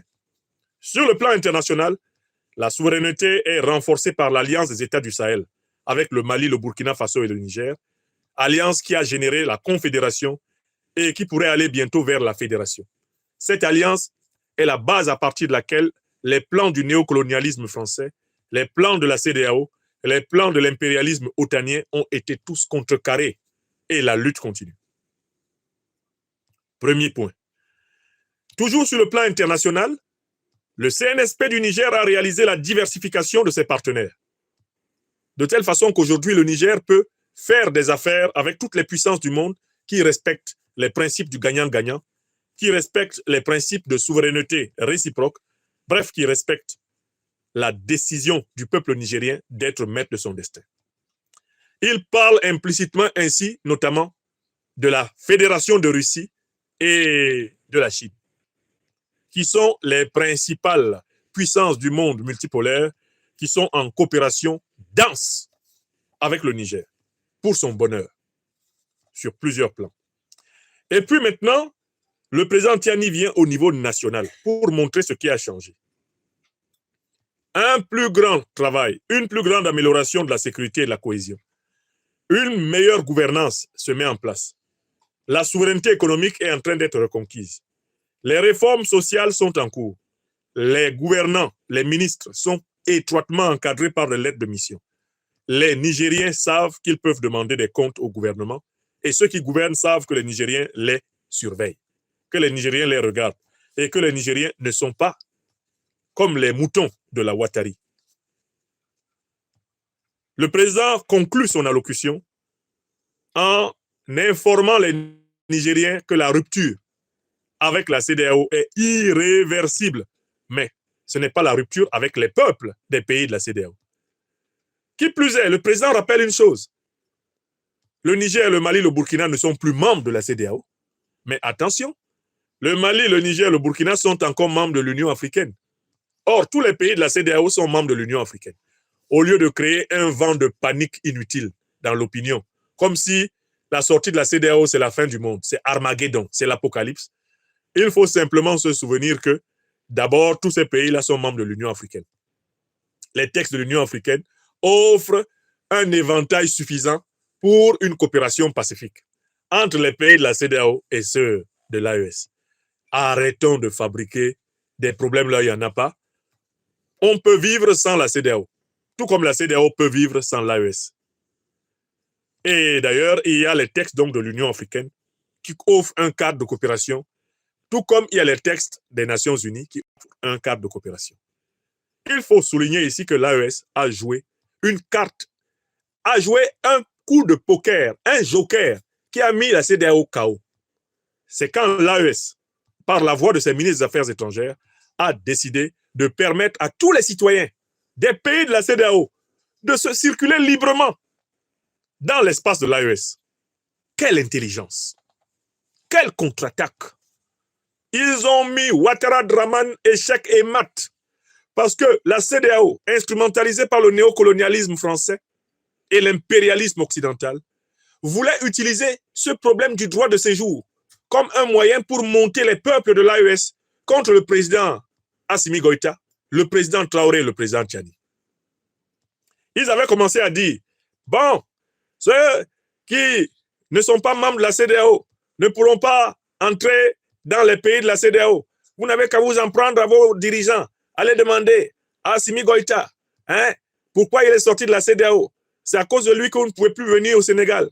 Vous ne pouvez plus venir en Côte d'Ivoire, au Bénin. Vous ne pouvez plus venir au Nigeria. C'est sa faute. Allez le voir. C'est lui qui vous a mis dans la merde. Les dirigeants de l'AES ont dit, peuple de la CEDEAO, nous vous prenons à témoin. Voici nos bras qui sont ouverts.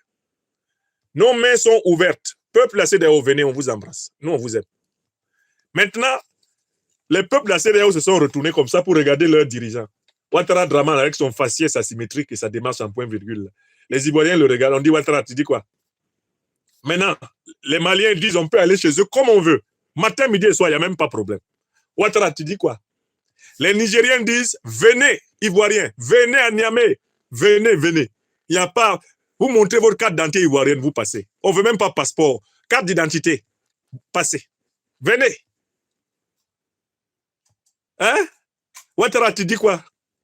Tu veux encore envoyer tes 1500 pour attaquer Tchani? Tu dis quoi là? Les Nigérians même se sont retournés maintenant vers Tinubu. Tinubu, you say what now? They say Nigerians, they can go inside all Sahelian State Alliance. There is no visa. What do you say? Donc, les dirigeants de la CEDEAO sont piégés. S'ils interdisent aux citoyens du Mali, du Burkina et du Niger de circuler librement dans les pays de la CEDEAO, les peuples vont s'insurger contre eux. En disant ça, là, c'est quoi ça? Ah, déjà, ce que le président Babo disait là est vrai. Vous êtes pistonné par la France-Afrique. Vous êtes manipulé par les Occidentaux. Ah, nous, on nous permet d'aller chez eux. Pourquoi vous ne les laissez pas circuler? Ils disent qu'ils sont AES, ils ne sont pas CEDEAO, mais on peut venir chez eux.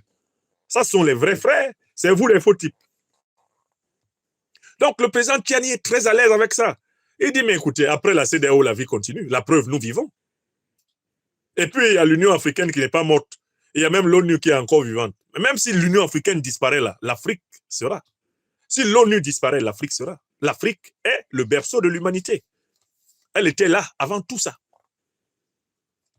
Nos parents là, ils n'ont pas attendu le colon français pour exister. Ils étaient là avant que la France ne naquît. Avant que la France ne naquît, l'Afrique était. Oui ou non? Avant que la CEDEAO ne fût en mai 75, mais l'Afrique était, oui ou non? Alors, quelle est cette organisation qui se croit indispensable? Plus indispensable que l'Afrique elle-même, que l'humanité entière et même que Dieu.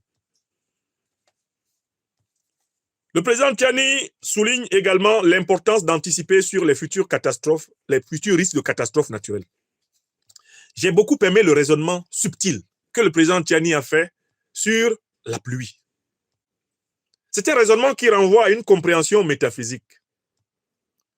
Chez nous, en philosophie, le président Tchani a abordé en fait un problème qu'on appelle le problème du mal métaphysique. Le mal métaphysique, c'est un mal qui frappe l'homme, mais qui ne dépend pas de l'homme. C'est-à-dire que même un homme qui fait du bien, ce mal peut lui arriver. Vous pouvez être un homme de bien. Vous prenez l'autoroute dans le bon sens. Et puis quelqu'un qui, lui, s'est trompé, prend l'autoroute dans le mauvais sens et vient vous frapper de plein fouet en face avec sa voiture. Vous mourrez. Alors que vous étiez dans le bon sens. Donc, il ne suffit pas de bien se comporter pour ne pas être frappé par le malheur. Ces personnes qui sont victimes d'accidents, alors qu'elles n'ont pas violé le code de la route, sont victimes de ce qu'on appelle le mal métaphysique. C'est-à-dire un mal qui n'est pas la conséquence d'un mauvais comportement personnel. Et ce mal a toujours torturé l'être humain, le mal métaphysique. L'être humain a toujours eu du mal avec ce mal. Quelqu'un qui prie Dieu matin, midi et soir. Il fait un enfant. L'enfant naît, il naît mort-né.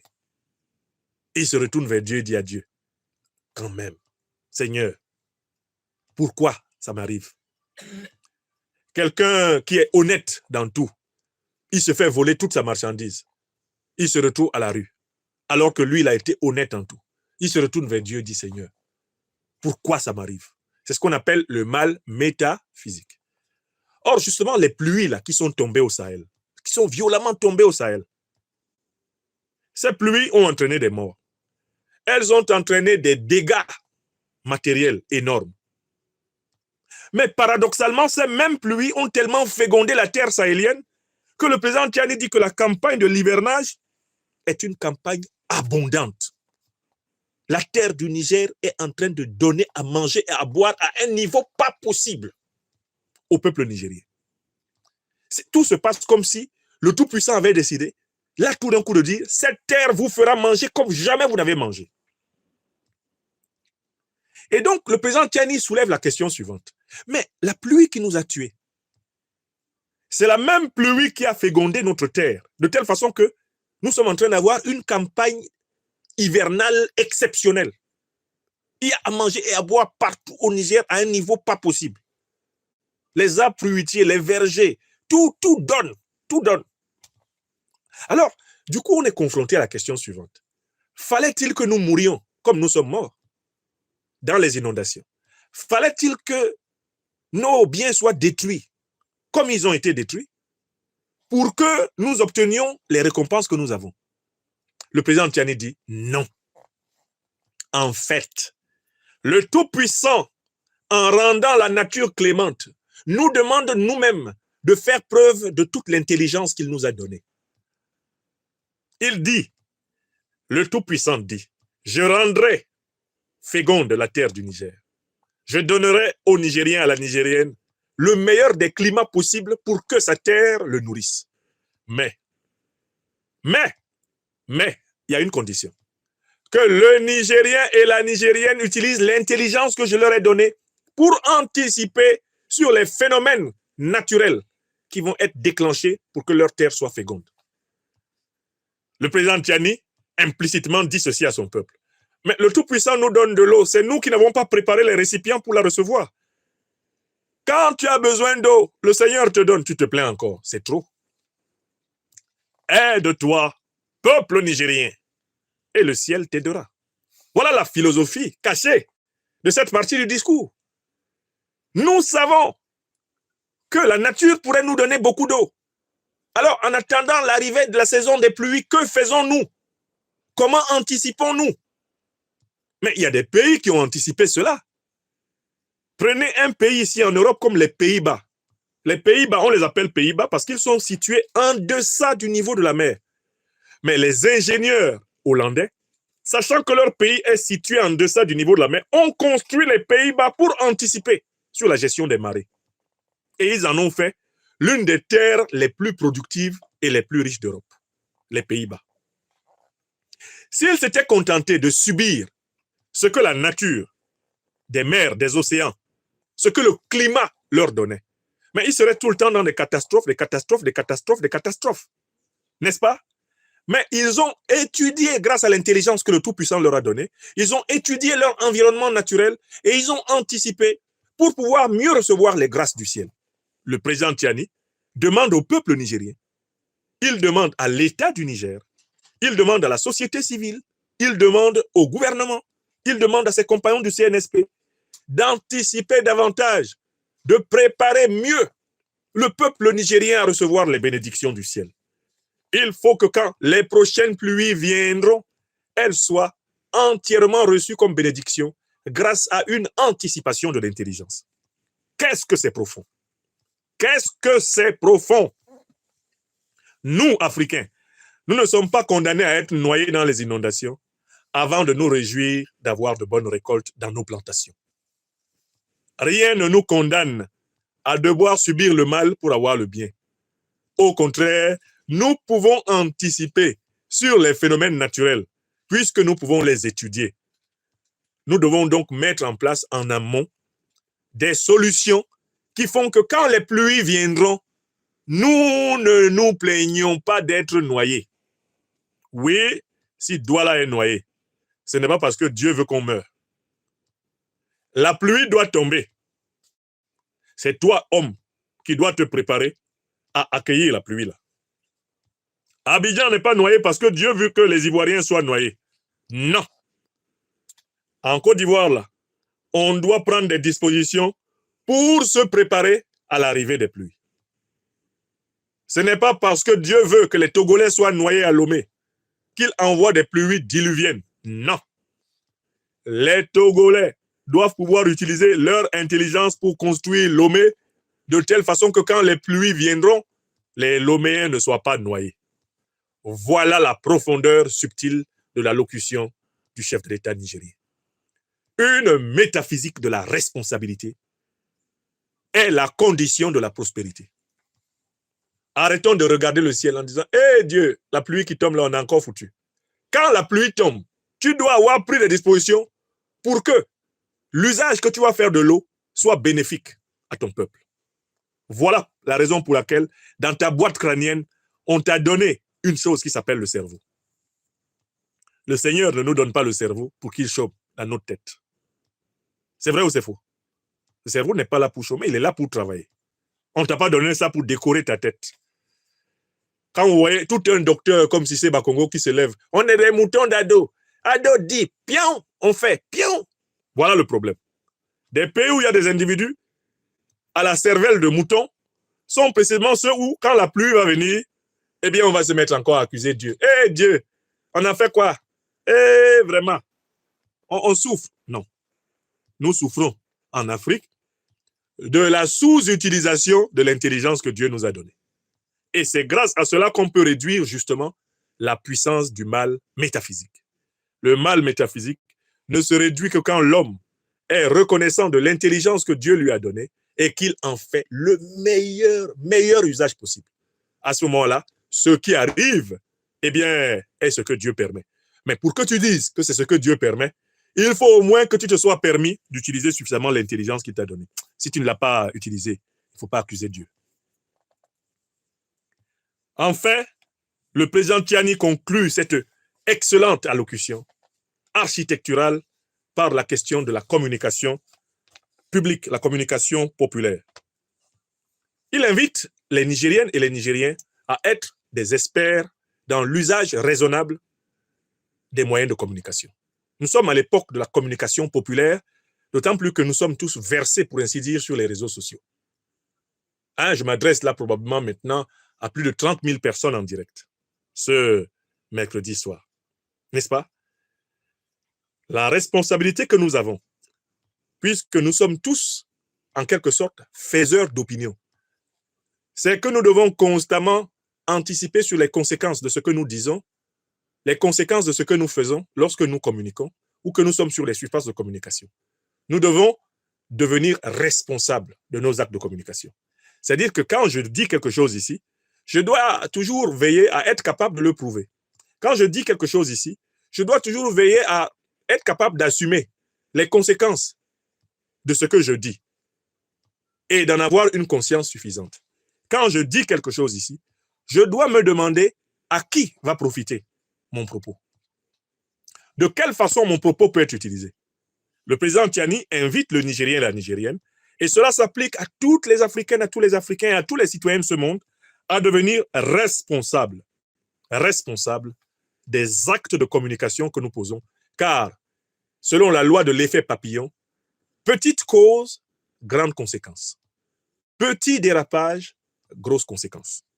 C'est dans ces conditions que le chef de l'État nigérien peut remettre à nouveau son pays au Tout-Puissant, saluer la bravoure, la résilience, la persévérance de son peuple, saluer le CNSP, saluer le gouvernement et saluer la Confédération, l'Alliance des États du Sahel, saluer le peuple nigérien qui fait aujourd'hui hautement la fierté des Africains.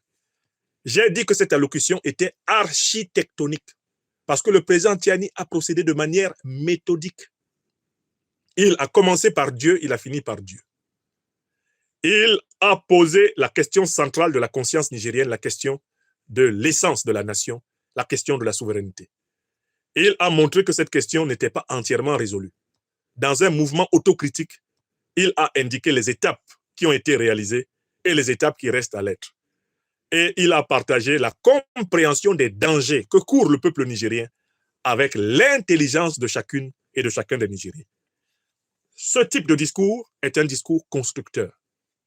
C'est pour ça que j'utilise l'expression architectonique. C'est-à-dire que c'est un discours qui vous permet de structurer vos idées. Quand tu te mets devant le président Tiani, tes idées sont en désordre à propos du Niger. Quand tu as fini de l'écouter, tes idées se mettent en ordre. Donc, son discours a un effet architectural. C'est-à-dire que c'est comme si il construisait tes idées. Il t'aide à construire tes idées. Il met de l'ordre dans tes idées. Et le peuple a besoin de ce genre de dirigeants. Des dirigeants qui parlent clair, qui parlent sobre, qui parlent humble, qui parlent profond et qui parlent vrai. Surtout vrai, juste et solidaire. Bravo, Monsieur le Président. Bravo. Soyez salués, soyez bénis pour ce service sacerdotal à la nation nigérienne. Depuis le 26 juillet 2023, l'Afrique découvre en vous un homme d'État nigérien que nous étions loin de soupçonner, présent dans les entrailles de ce peuple. Vous êtes, avec vos collègues, les présidents Goïta et Traoré, les révélations de cette séquence de l'histoire africaine. Nous nous reconnaissons dans votre sacerdoce. Nous nous reconnaissons dans votre engagement, dans votre amour pour le peuple africain.